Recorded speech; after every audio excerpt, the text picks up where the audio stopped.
Bagamate naujaj sa masakit na 102.106 double overtime na pakatalo laban sa New Zealand eng laban enge Gilas Pilipinas sa FIBA World Cup 2027 Asian Qualifiers. Isang napakalaking positibong senyales eng inievi enge pambansang koponan matapos ipakita enge kanilang batang kornahenda na silang akuin eng mas malaking responsibilidad para sa kinabukasan enge Philippine basketball.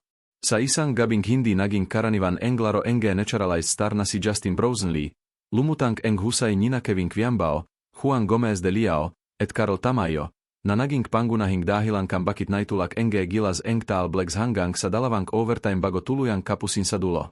Labas namang humangasai Healers head coach Tim Cone sa ipinakita in kanyang mga batang manlalaro, at anoming Mars Mobiles pa sa kanilang inasahan angpag unlading bagong generation in national team. Ayon kay Cone, kitang-kita na ang malaking hagbang na ginagawa ng MGA ITO sa bawat pagkakataong may suot nila ang jersey ng Healers, at naniniwala siyang unti-unti na nilang naabot ang antas na kinakailangan upang medyon pangunahing sanbigan ng koponan sa MGA susunod na taon. Nangunasara pensa si Kevin Kiambao Matapos Magdala in 23 puntos, tatlong rebounds, at dalawang assists sa bang ipinakita ang kanyang kumpiyansa at leadership sa mahalagang sandali ng laban. Hindi rin nagapoa huli si Karol Tamayo na naktala enge 17 puntos et tumira enge 3 sa 4 mula sa 3-point line, na naging mahalagang dahilan upang manatiling dikit ang Gilas sa unang bahagi enge laro. Samantala, isa sa mga pinakamalalaking sorpresa enge gabi si Juan Gomez de Liao na nagapoa kita enge matinding komposure sa ilalim enge pressure matapos ipasok eng dalawang napakahalagang 3-point shots sa huling bahagi enge laban. Tinapos niya eng laro na may 23 puntos, 6 na rebounds, et 4 na assists. Isang performance na nagapoa patunay na kaya niyang maging isa sa mga pangunahing scorer enge national team. Hindi rin nagapoa huli sina ay Edu, Erie Abarintos, et FIBA debutant na si Mike Phillips.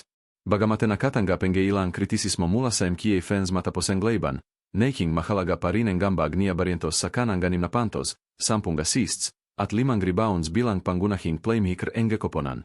Si ay Edu naman ay nagbigay enge 6 na puntos et 4 na rebounds habang ipinakita ni Mike Phillips ang kaniyang walang sawang enerhiya sa limitadong minuto sa pamamagitan enge 2 puntos, 3 rebounds, et isang steal sa kaniyang unang klaro sa FIBA.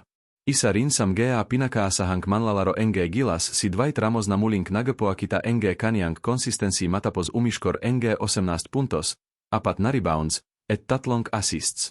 Habang papalapit na sa huling yugto enge kanilang mga karera sina Justin Brownlee, Jun Emar Fajardo, Troy Rosario, et Chris Newsom na pavang nasa kalagitnaan hanggang huling bahagi na enge kanilang 30. Naniniwala si Tim Cone na ito na eng tamang panahon upang unti-unting ipasa eng responsibilidad sa bagong generasyon enge Gilas. Ayon sa veteranong coach, halos dalawang taon nang sabay-sabay na lumalago eng mga batang manlalaro sa loob enge kaniyang sistema, et bawat pagkakataong makalaro sila ay mazlalo silang nagiging mahusay. ITO nie an matagaw na nilang plano, an ihanda an MGA batang bituin upang balang karaf ay siwo na mismo an medyon pundasyon enge pambansang koponaň. Bagamate masakit eng pagkatalo sa New Zealand, maraming basketball fans eng nakakita enge mas malivanak na kinabukasan para sa Gilas Pilipinas dahil sa ipinakitang tapang, disiplina, et maturity enge kanilang batang kor laban sa isa sa pinakamalalakas na koponan sa Oceania. Engayon ay nakatuon na eng buong atenzion enge Gilas sa kanilang susunod na malaking hamon laban sa Australia engayon klunes enge ale 6 hodín 30 minút enge gabi. Kan saan muli nilang susubukang makuha eng isang mahalagang panalo sa pagapoa patuloy enge kanilang kampenya para sa FIBA World Cup 2027. Sa inyong palagay, henda na enge ba sina Kevin Kviambao, Karol Tamayo, Juan Gomez de Liao, et eng iba pang batang bituin na pamunuan eng bagong generasyon enge Gilas Pilipinas? Ibahagi ang inyong opinion sa comment section at huwag kalimutang i-like, i-share, at mag-subscribe sa Manila Filipino para sa pinakabagong balita sa basketball at Gilas Pilipinas.